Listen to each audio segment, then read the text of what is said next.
আসসালামু আলাইকুম, কেমন আছেন সবাই? চলে আসলাম আরও একটি ব্লগ নিয়ে। আর অবশেষে ফাইনালি বাইকের টায়ারটা চেঞ্জ করতেছি। তো আপাতত ভিডিওগুলো দেখতে থাকেন কীভাবে বাইকের টায়ার চেঞ্জ করে, তারপর আরও কিছু এক্সটার্নাল যেটা লাগানো ওটা লাগাবো আমি। আর পরবর্তী আরও একটা ব্লগ আছে, সেটা হইতেছে প্লাস প্লেট চেঞ্জ, মানে পুরোপুরি দেখতে পারবেন। তো আপাতত বাইকের টায়ারটা কীভাবে চেঞ্জ করে আমি একটু দেখাই। আর যতটুকু সম্ভব মানে আমার দ্বারা আমি দেখানোর চেষ্টা করতেছি। আর আগে জেলি বড়া ছিল, সামনেরটা ভিডিও শ্যুট করতে পারিনি, কারণ সামনেরটা একটু ভিডিও করার আগে অন্যখানে চলে গেছিলাম, চলে যাই নাই, আশেপাশে ছিলাম, শ্যুট করা হয়নি।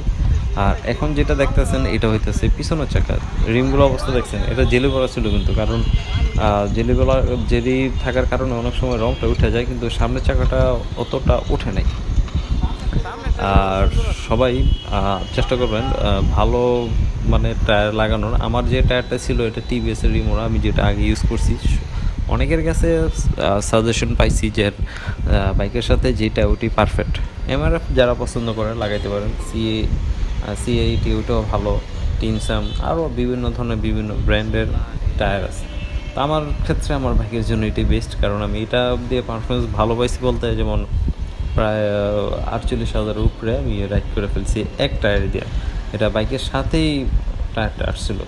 তো এখন এটা মোটামুটি সেট আপ করা হয়ে গেছে, এখন শুধু খালি এটার ফিটিং করবো, যেটাকে পিছনের চাকাটা লাগাইবো। আর তার আগে আমি মূলত এটার ভিতরে মানে জেল দিছি, একটু পরে যেটা দেওয়া হইল। তো সম্পূর্ণ ভিডিওটা আপনারা দেখতে থাকুন। আর কীভাবে বাইক টায়ার চেঞ্জ করে ওইটা তো আমি দেখালামই, কী কী প্রসেসের মাধ্যমে চেঞ্জ করা। এটা আসলে নিজে নিজে করা সম্ভব না, এটা আপনারা অবশ্যই যেখানে টায়ার চেঞ্জ করে আপনারা টায়ার চেঞ্জ করতে পারবেন। আর একটা জিনিস হইতেছে, পুরান যে দুইটা টায়ার ছিল মাত্র 200 টাকায় সেল দিয়ে ফেলেছি। সম্পূর্ণ ভিডিওটা দেখুন, ভালো লাগবে আমার যতটুকু আশাবাদী। আর চ্যানেলটা অবশ্যই সাবস্ক্রাইব করবেন, আপনাদের ব্যক্তিগত ব্যাপার। দেখা হচ্ছে আপনাদের সাথে যে কোনো নতুন ব্লগ নিয়ে। এখান থেকে আমি বিদায় নিচ্ছি, ভিডিওটা চলতে থাকবে। আল্লাহ হাফেজ।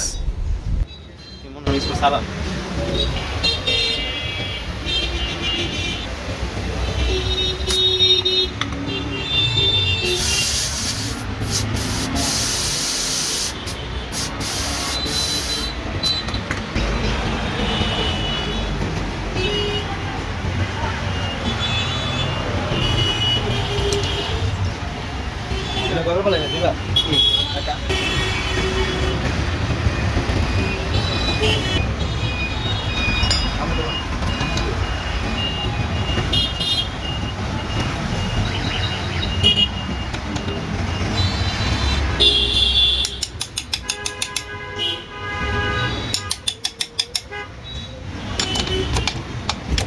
নাসিবি যেটা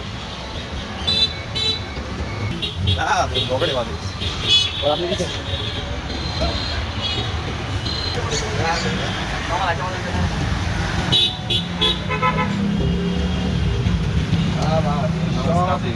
সব